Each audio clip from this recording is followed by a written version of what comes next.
Hello, good morning everyone and welcome to Coaching Think Talk. This is another week, a new Monday for us. So come on, let's go, let's move. Let's move and take action. We are the couple coach I am Coach and I Shaun. am Coach Tin and we are certified life and mental health coach from Life Coach Philippines and this is coaching for Partnerlift.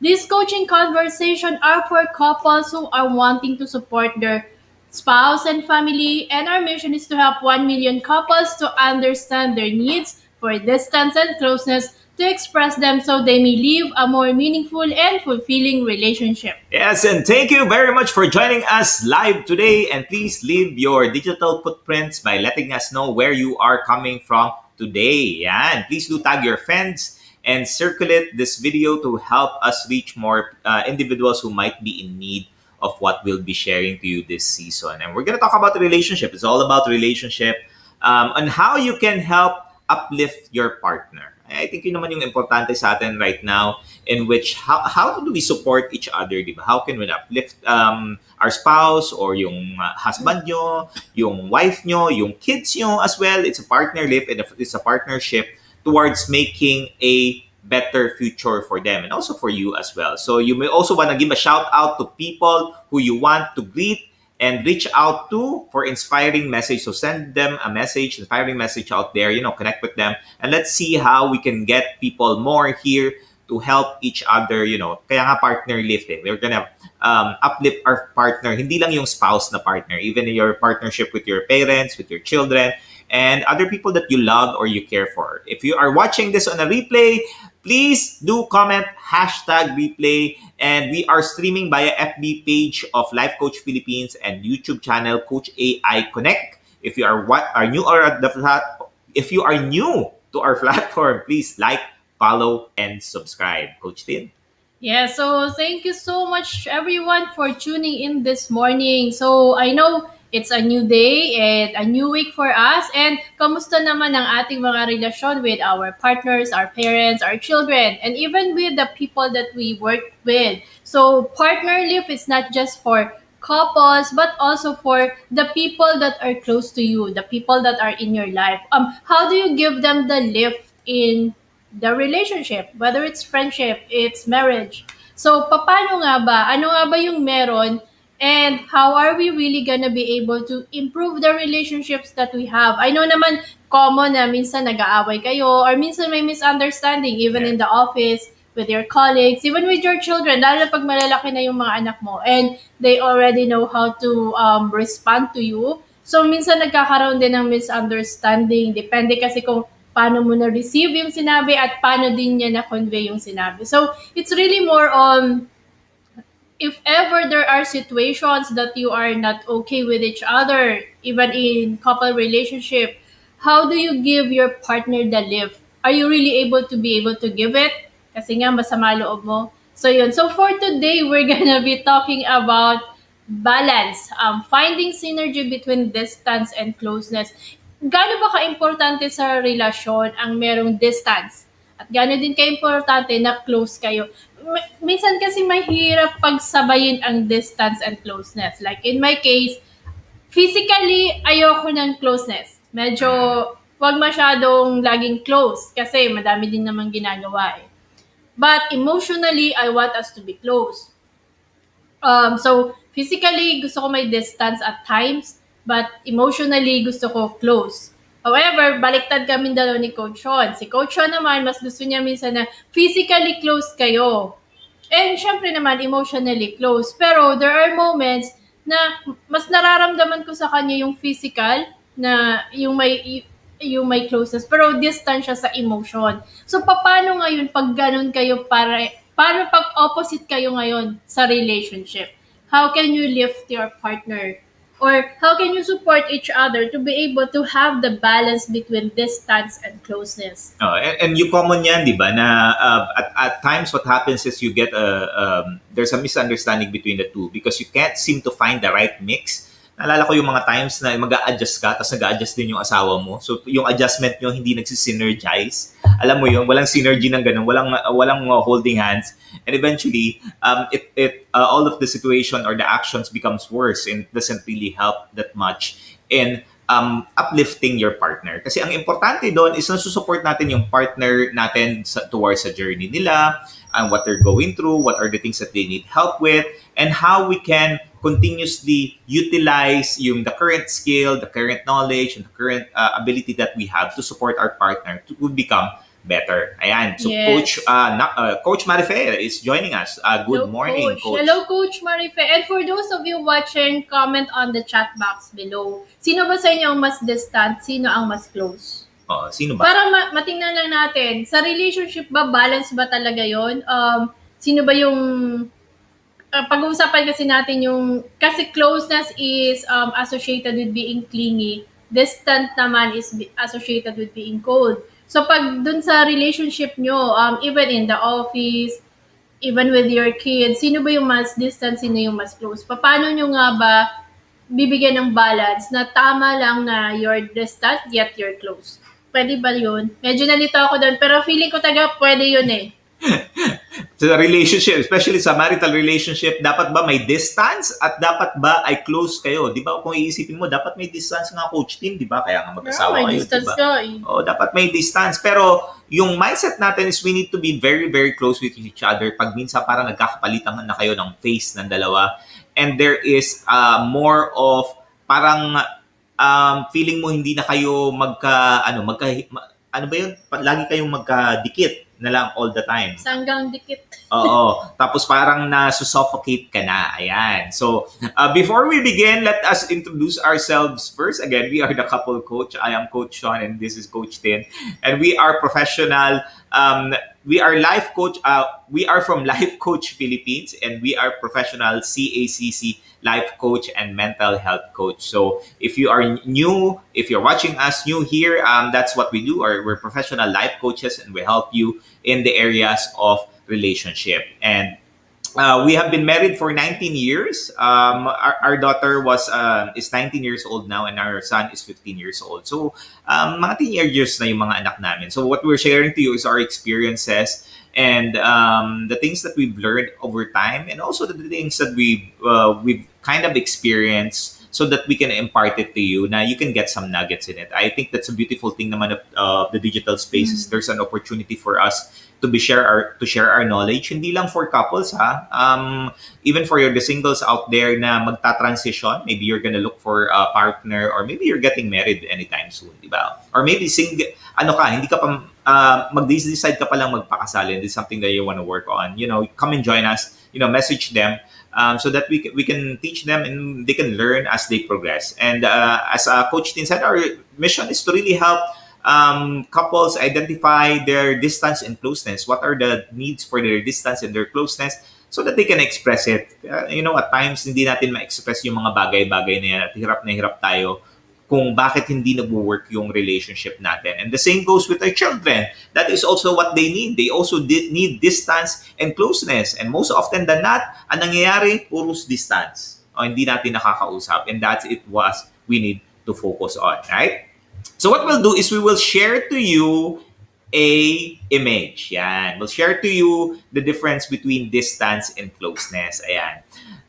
These are the two that what happens commonly in a relationship. Like in partnership, ano ba yung usually ano ba yung relationship nyo? Mas more on close ba kayo lagi? So, sabi nga ni Coach Tin kanina na mas close ba kayo sa relationship nyo?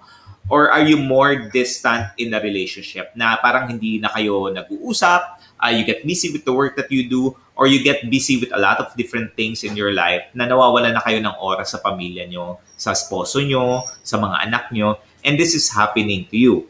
Now, in any relationship, especially in marriage and in relationship, closeness, if you think about it, is the crucial element determining emotional intensity. So, emotions are highly personal.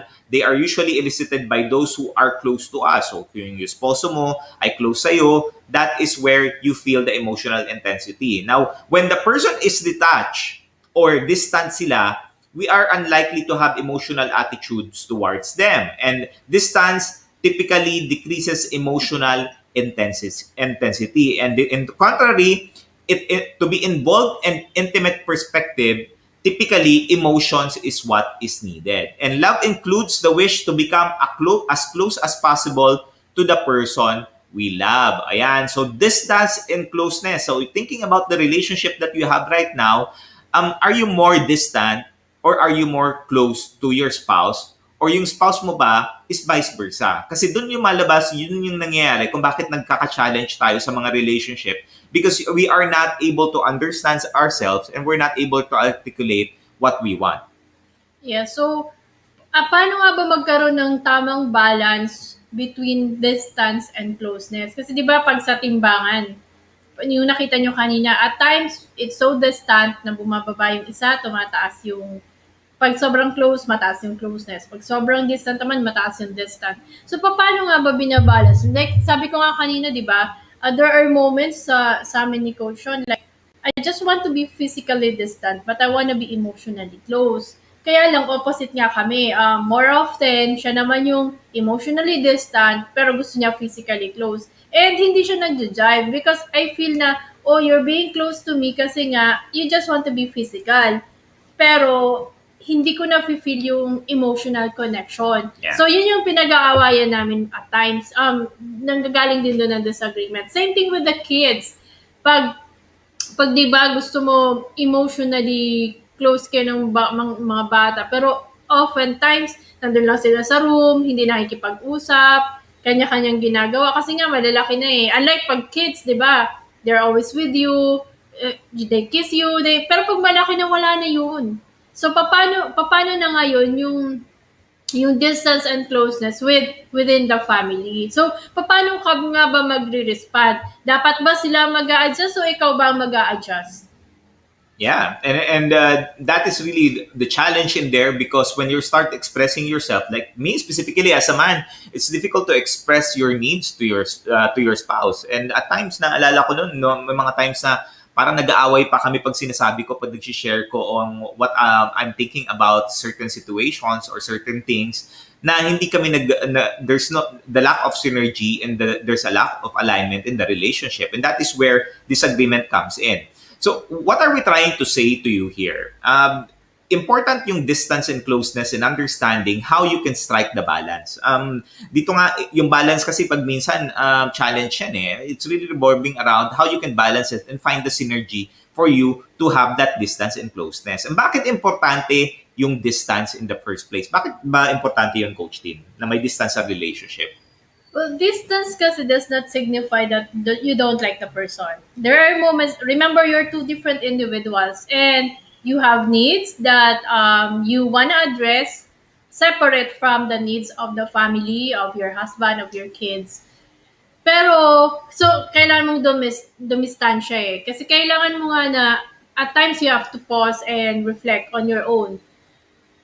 Pero emotionally naman, it has to be na hindi dapat affected yung yun kasi yung nahihirapan tayo.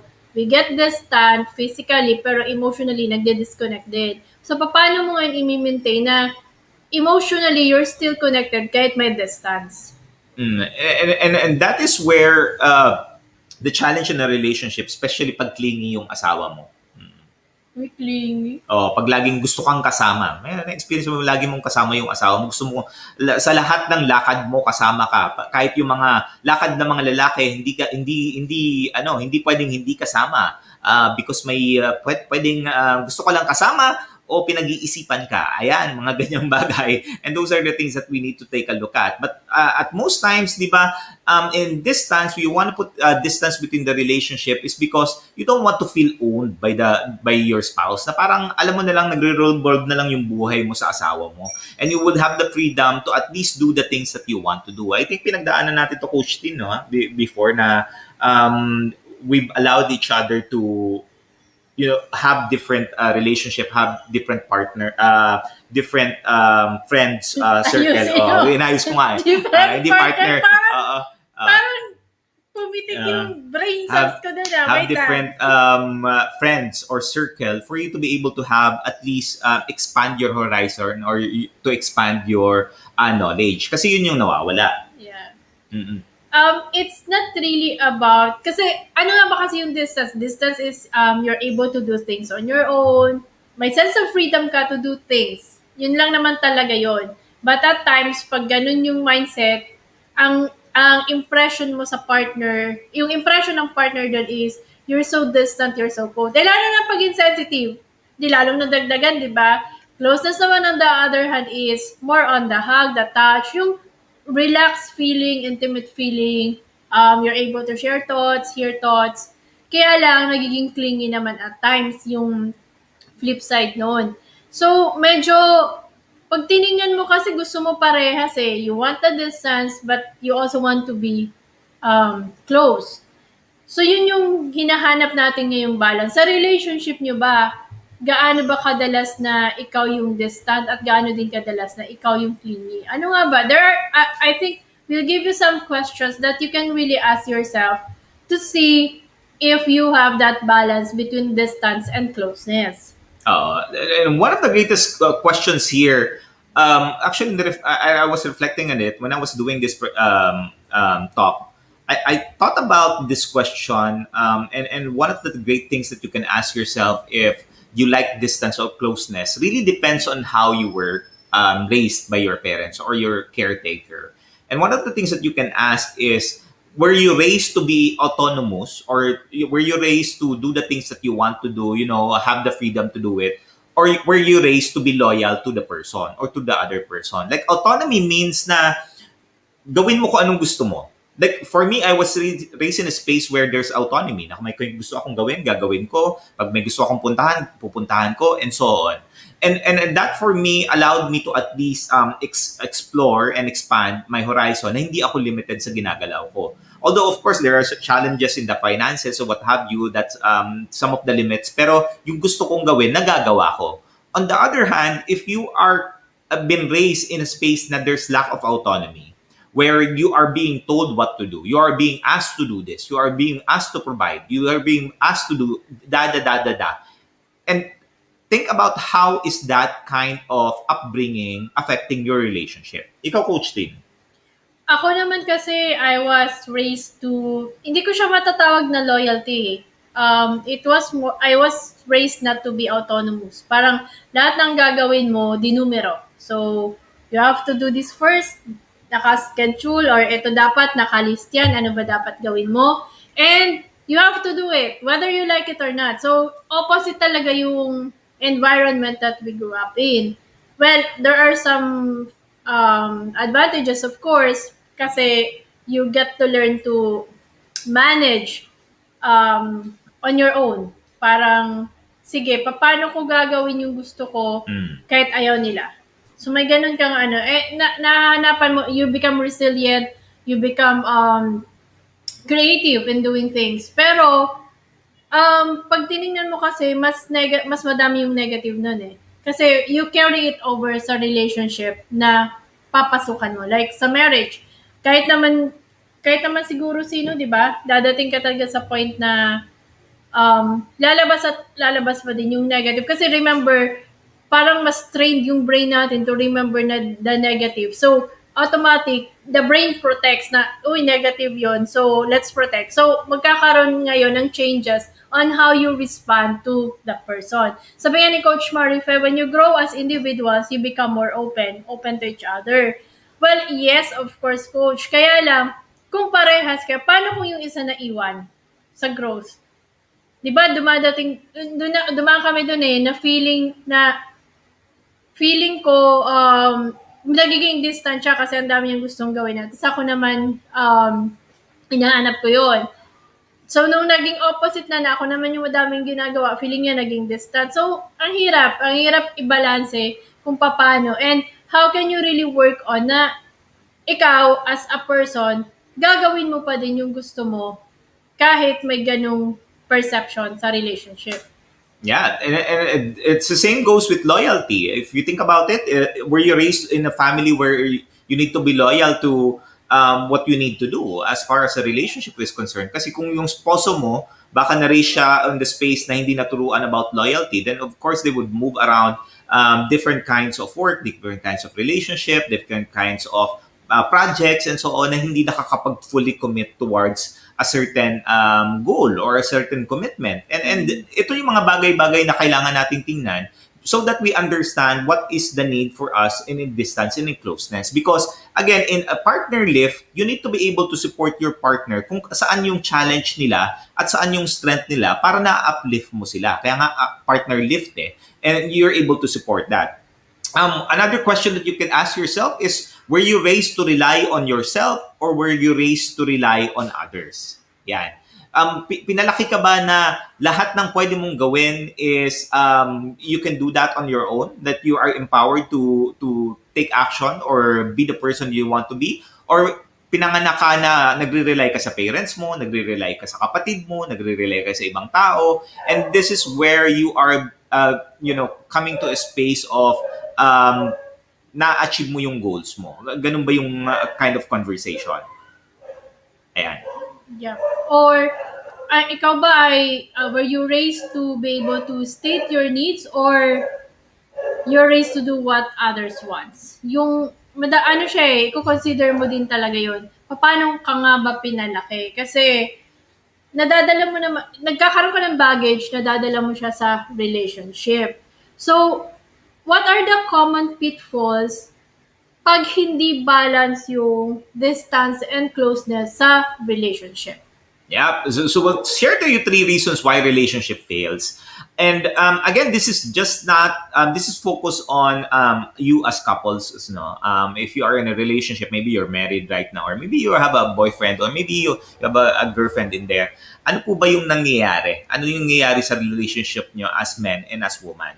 Yung first, sa babae specifically, ano man yung nangyayari, Coach Tim? Bakit may pitfall doon? Bakit the relationship fails? Pag hindi balance yung distance and closeness sa relationship, kadalasan, the woman gets to lose her identity in the relationship. At madalas itong nangyayari, aminin man natin o hindi. Ito yung moment na your life revolves around your partner and your children, especially sa early stages ng marriage. And I think I experienced this, yung parang dumadating ka sa point na as the relationship goes on, naisip mo, ito na lang ba talaga yung gagawin ko? Pwede bang, dumating ako sa moment na I ask myself, pwede bang magbakasyon muna being a mom, being a wife, na parang ako lang, sarili ko lang iisipin ko, gusto kong gawin yung mga kung gusto mag-aaral, mag-aaral ako and all. Pero, andun na nga siya eh, hindi mo naman siya pwedeng bitawan. Especially the kids, hindi mo naman pwedeng bitawan yun, di ba? Unless, of course, kaya ng puso mo talagang bitawan yung mga anak. Pero, I think no mom could really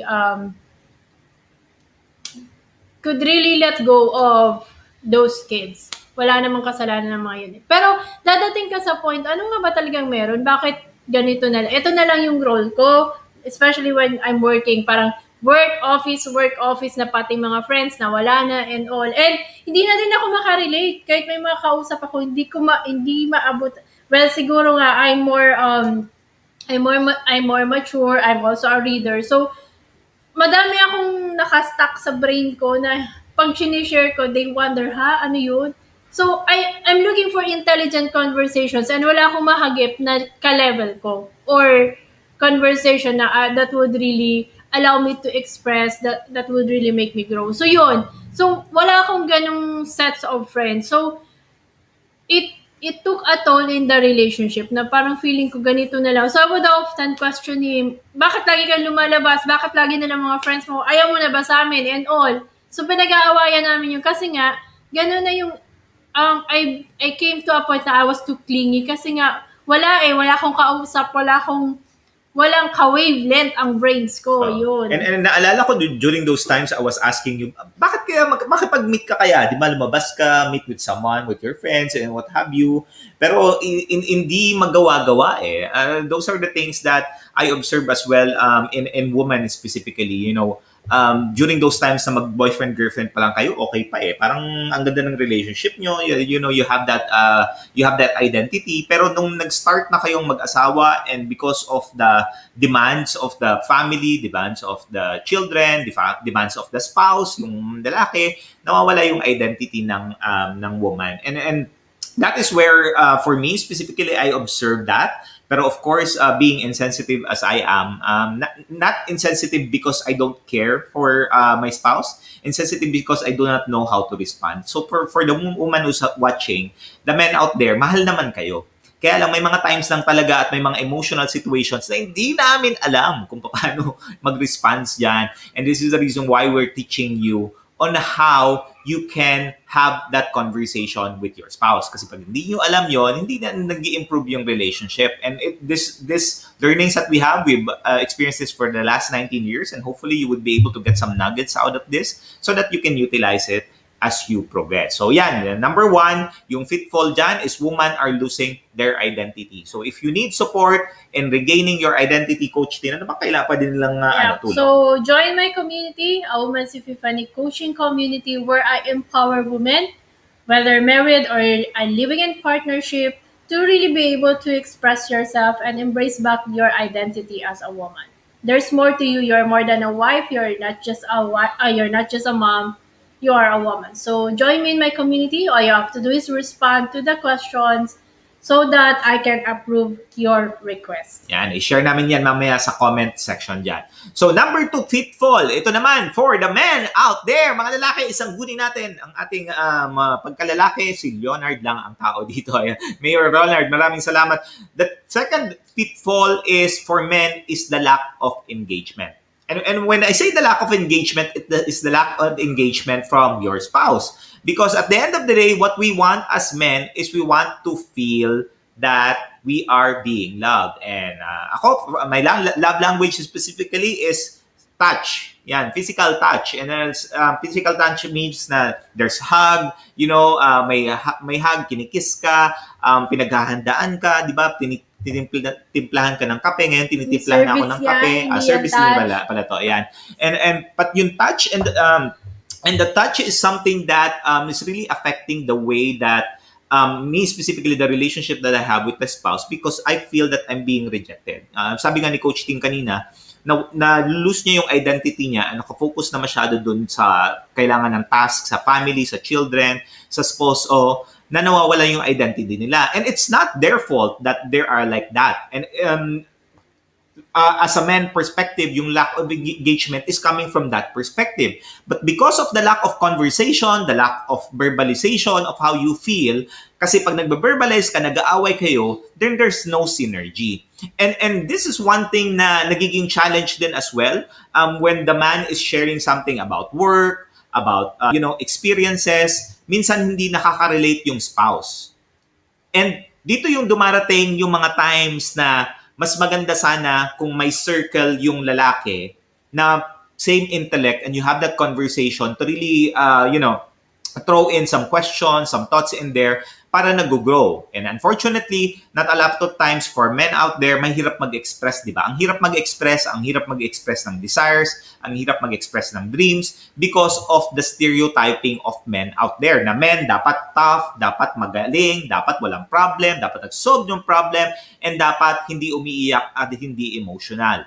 And this is where, unfortunately, pumupunta dun sa point na naghahanap ng ibang taong makausap instead na makausap yung asawa. Because again, the spouse is not available to have that conversation. Yung wife nawawala kasi busy sa bahay. And nawawala and nalulose yung identity. So, some of the examples maybe you're experiencing as men, pagkausap mo yung wife mo na may gusto kang pag-usapan, then eventually yung spouse mo hindi makarelate.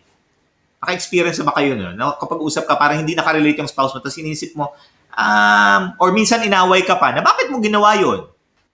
Napagalitan ka pa. Hindi ka na lang mag-express, di ba? Hindi ka na lang mag-share. Tapos ikaw naman, since kailangan mo i-feel yon, maghahanap ka ng ibang paraan para i-share mo siya. And unfortunately, that leads to bad decisions in our life na at the end of the day, we did that because wala ka nang nakikitang option eh. And that what makes us, do things that we regret in the future. Na alam naman natin gusto natin magbago at gusto natin mas maging magandang or magaling or faithful na esposo. Kaya lang because of these experiences, it's lacking that engagement. So take a look at that for the wives out there who's watching. Na how are you currently seeing the conversations you have with your spouse, with your husband? And are you really there? Are you really having a conversation with there and understanding na nakikinig kayo, na nakikinig talaga, hindi lang yung opinion mo yung pinuputin mo, na sinusupport mo yung partner mo so that they can be uplifted. Yep. So, the pitfalls, pag babae, you lose your identity. Pag lalaki, nawawalan ka ng engagement. And you tend to look for it in others. Others. And also, remember, you do not have the same need for distance and closeness. Kaya nga kailangan yung hanapin yung balance nyo eh. Paano nga ba paano pag nararamdaman mo na yung partner mo becomes distant? Emotionally, physically. So how can you support? Same goes with us women, or same goes with men. Paano nga ba i-support ang bawat isa? What's really important is the quality of our relationship determines the quality of our life. So it will still boil down to communication. Ito naman talaga kahit naman sa anong relasyon, whether sa parents, sa mga anak, sa friends, it will always be communication that will give you the win-win situation. Kailangan nyo kasing pag-usapan, hindi yung ayaw kang kausapin, makikipag-usap sa iba. So, nagkakaroon ngayon ng problem. So, you have to find the balance between distance and closeness. And if you are in that situation na minsan hindi mo na alam, yung naranasan mo na yung gusto mo naman siyang kausap pero feeling mo cold, ayaw kang kausapin. At hindi mo alam kung anong problema. Pero then connect with me. Let's have a strategy session. Let's see where you are really what's the gap between the two of you. And if you're a man, connect with Coach Shaun. Siya naman makikipag-usap sa'yo to really help you out. Yeah, I think it's really time for the both of us to start expressing and finding that we have the community that can support you. Join Coach A coaching community, or you can join a Women's Epiphany coaching community or Inspiring Fidelity coaching community. It's a page. Actually, it's a page. Pala, to help you out. To really be able to start expressing and really, wala, kahit ano, pag-usapan nyo, bahala kayo dun. Like, I focus more on women. So, siya sa men. Men, really men out there. And I want to talk to the men out there. You know, one of the biggest challenge that I experienced during our relationship for the 19 years of our marriage is really having the courage to say my desires, and my dreams. Especially if you're raised in a family in which the parents are not really engaging with the children. When I say engaging, the deep conversations, the emotional conversations of asking, ano ba yung gusto mo sa buhay, anong gusto mo ma-achieve, and so on. Because these are the things that's really a struggle for us in a relationship. And you were able to do that when you're able to start identifying kung ano yung desires mo, ano yung dreams mo. And you're able to express that in wholeheartedly without people judging you, without people, rejecting your thoughts and ideas. It's just a wonderful feeling. And if you are someone who wants to do that, you want to move forward with that, you want to be able to start expressing to your spouse, and also your spouse can freely listen to you. Kaya nga partnership siya. That's why we're in a couple relationship, and in a relationship coaching, we really work with the couples as individuals, hindi as a couple. Kasi ikaw muna you need to work on yourself first before you work on the relationship. Because if hindi ka whole, then ano yung binibigay mo sa partner mo? So ikaw muna, work on yourself first, have a deeper understanding of what is it that you really want in life so that you can be supported. And while, I'm helping you, the men out there, in really understanding and expressing yourself and having the right, having the right thoughts and mindset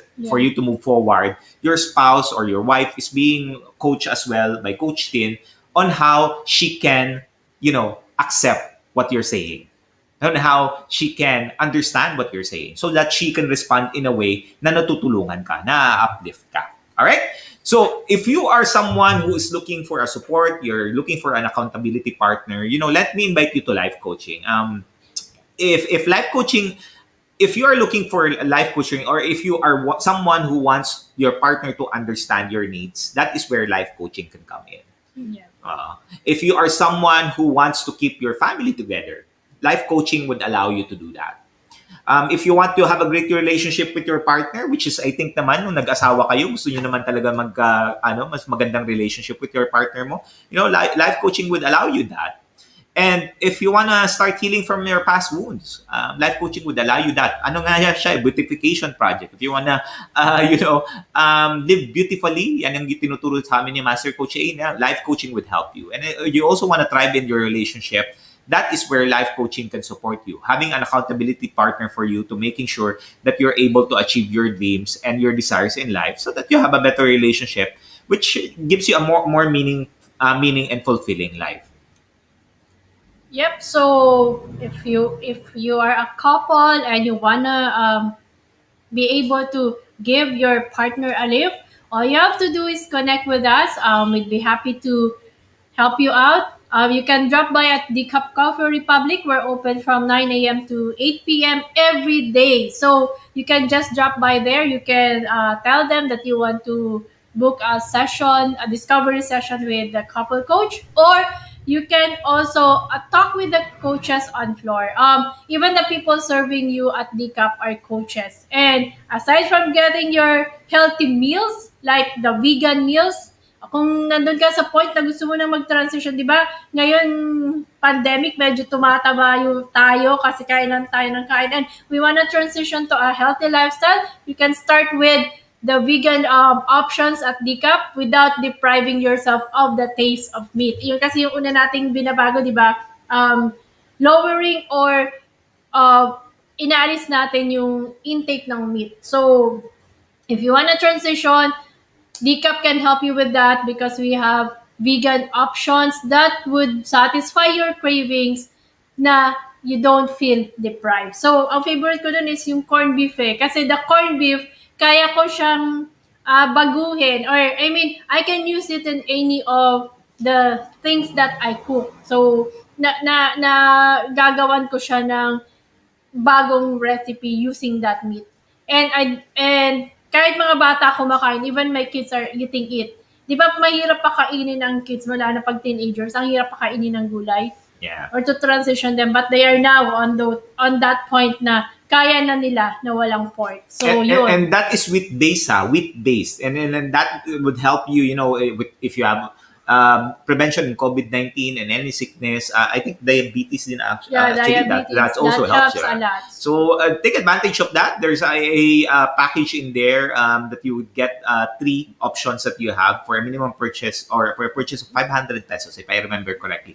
So just connect with Coach Rizal through 0917-586-1661. Alright? So sabi ni Coach Maripe, kaya relationship goal dapat present para sabay kayo. Relate ako sa often nauuna kaya me away. Kaya me away. Oh, yan. Importante yan. Mahirap din kasing sabay ang growth eh. Remember, magkaiba yung levels nyo of learning. So, at times, may mga una taga. But, ang ano doon, paano mo ngayon isusupport pag naiiwan yung partner? Or ikaw ba ay tipong iiwan mo na lang at dumidiretso ka? So, paano nga ba? So, I think me and Coach Shaun have journeyed with that. Paano nga ba namin tinulungan ng... Yes, may away. Meron naman talaga. But we were able to do it. So, if you wanna come into that stage na magagawa mo pa din yung gusto mo despite being married, despite having kids, connect with us and we'd be happy to support you. So, thank you, everyone. And as we end this conversation, we'd like to invite you to be a part of what we are doing as an organization of professional certified life coaches. Join us later at 2 p.m. with Coach Maan for Coaching for a Healthy Mind Space. Happy birthday, Coach Maan! Happy birthday, Coach Maan! It's her birthday today. Yeah. And of course, I'll be back at 4 p.m. for Coaching for Relationship. Yes, and I would also like to invite you to Master Coach A's Co-Actively Co-Create Life Coach Certification Program.